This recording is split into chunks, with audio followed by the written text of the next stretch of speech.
Hello students, how are you all? I'm sure you all are doing really good. So children, in GK our today's topic is Indian Constitution. इस chapter के through हम जानेंगे कि हमारा Indian constitution कब बना था और कैसे इसकी शुरुआत हुई थी. Cabinet mission which visited India in March 1946 recommended the constitution of a constituent assembly. Accordingly, the Constituent Assembly of India was elected in July 1946. It has 389 members and had this huge task of working out the details and framing the Constitution of Free India. बच्चों, cabinet mission जो था वो India कब आया था? मार्च 1946 में, ठीक है. और उसने रेकमेंड किया था कॉन्स्टिट्यूशन ऑफ कॉन्स्टिट्यूएंट असेंबली को, ठीक है.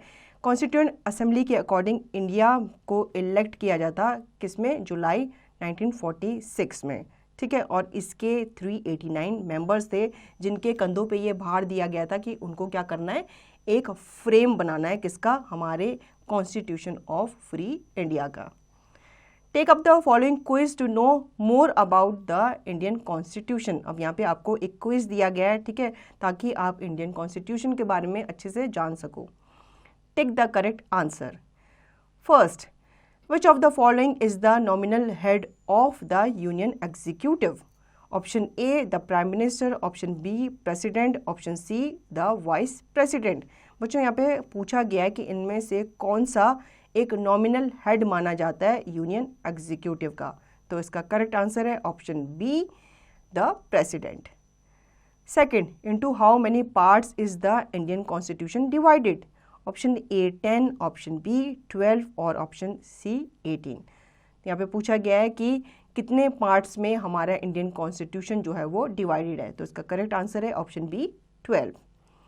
Now third, how many languages have been mentioned in the 8th schedule of the Indian constitution?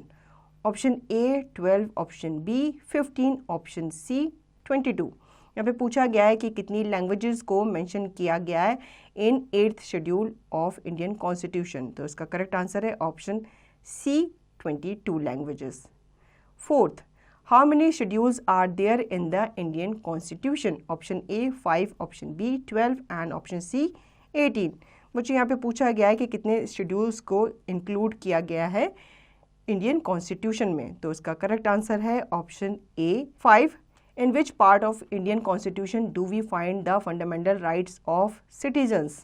Option A Part 1, Option B Part 2, Option C Part 3. तो बच्चों, यहाँ पे पूछा गया है कि इंडियन कॉन्स्टिट्यूशन के कौन से पार्ट में हमें फंडामेंटल राइट्स ऑफ सिटीजन देखने को मिलते हैं.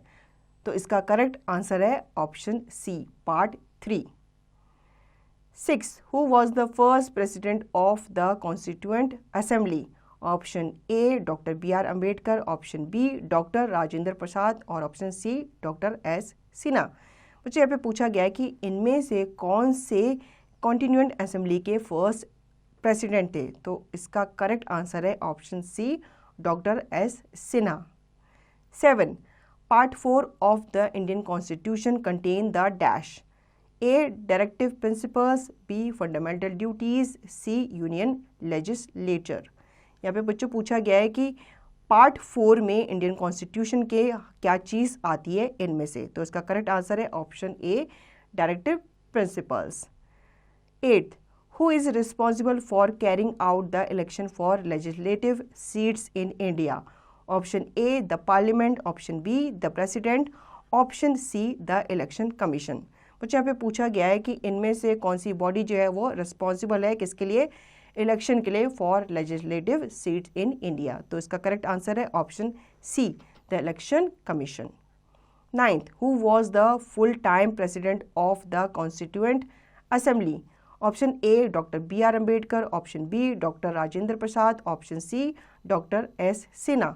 यहाँ पे पूछा गया बच्चों कि कौन था जो फुल टाइम प्रेसिडेंट था उस टाइम कॉन्स्टिट्यूएंट असेंबली का.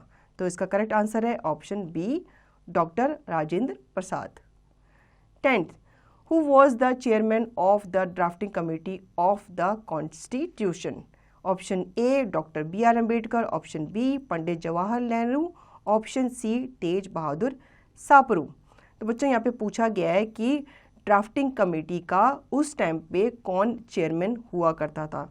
तो इसका करेक्ट आंसर है option A, doctor B R Ambedkar. B R Ambedkar को बच्चों हमारे इंडियन कॉन्स्टिट्यूशन का फादर भी माना जाता है, क्योंकि उन्होंने ही इसको क्या किया था, उत्पन्न किया था, इसको उन्होंने स्टार्ट किया था। Now knowledge corner. Indian constitution basically follows the British parliamentary model but differ from it in one important aspect. In India, the constitution is supreme and not the parliament. So the law passed by the Indian parliament can be examined by the Supreme Court of India.